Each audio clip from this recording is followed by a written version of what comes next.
بسم الله الرحمن الرحيم. عن كعب بن مالك رضي الله تعالى عنه أنه تقاضى ابن أبي حدرد دينا له عليه في عهد رسول الله صلى الله عليه وسلم في المسجد، فارتفعت أصواتهما حتى سمعها رسول الله صلى الله عليه وسلم وهو في بيته. الحديث رواہ البخاری۔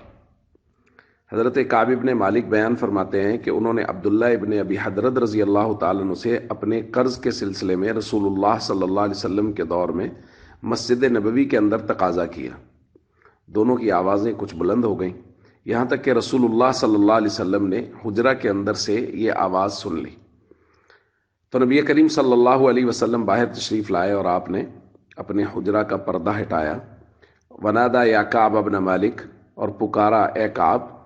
قلت لبیک یا رسول اللہ، میں نے عرض کیا لبیک یا رسول اللہ، میں حاضر ہوں۔ فاشار بیدہ انزع الشطر من دینک،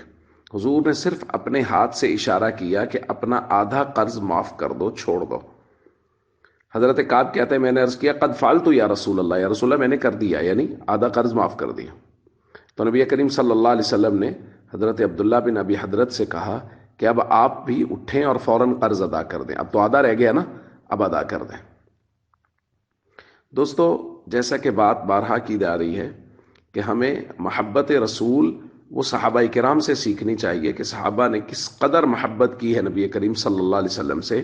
کہ جب نبی کریم صلی اللہ علیہ وسلم کا حکم آ گیا تو اس کے بعد مال کی قربانی دینی پڑی، وہ دی، جان کی قربانی دینی پڑی، وہ دی، جذبات کی قربانی دینی پڑی، جیسا کہ ہم پچھلی احادیث میں کچھ دنوں سے ذکر کر رہے ہیں۔ آج کی روایت میں دیکھیں، حضرت کعب سے حضور نے فرمایا آدھا قرض چھوڑ دو۔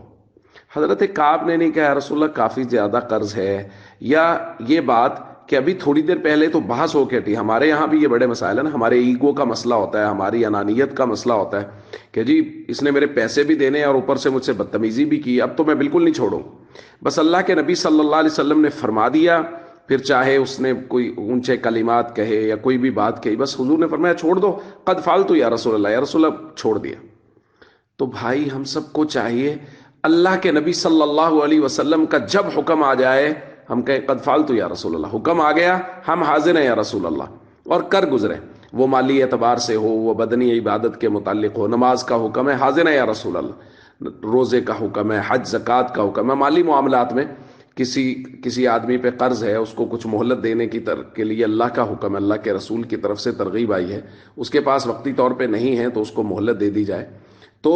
مالی معاملات ہوں یا بدنی عبادات کے معاملات ہوں، جب اللہ کے نبی صلی اللہ علیہ وسلم کی طرف سے حکم آ جائے تو صحابہ کی محبت جو انہوں نے ہمیں سکھائی وہ یہ تھی کہ بس قد فعلت یا رسول اللہ، یا رسول اللہ آپ کا حکم آ گیا، میں حاضر ہوں، میں نے کر دیا۔ فرض نماز کی پابندی کریں، فرائض و ارکان اسلام کی پابندی کریں، اور مالی معاملات میں اگر اللہ نے وسعت دے رکھی ہے لوگوں کے ساتھ حسن سلوک کریں اور ان کو مہلت دیں، اور اگر کر سکتے ہیں تو ان کو مالی معاملات میں قرض معاف کر دیں، تاکہ اللہ دنیا اور آخرت میں ہمیں کامیابیاں اور کامرانیاں نصیب فرمائے۔ والسلام علیکم ورحمۃ اللہ وبرکاتہ۔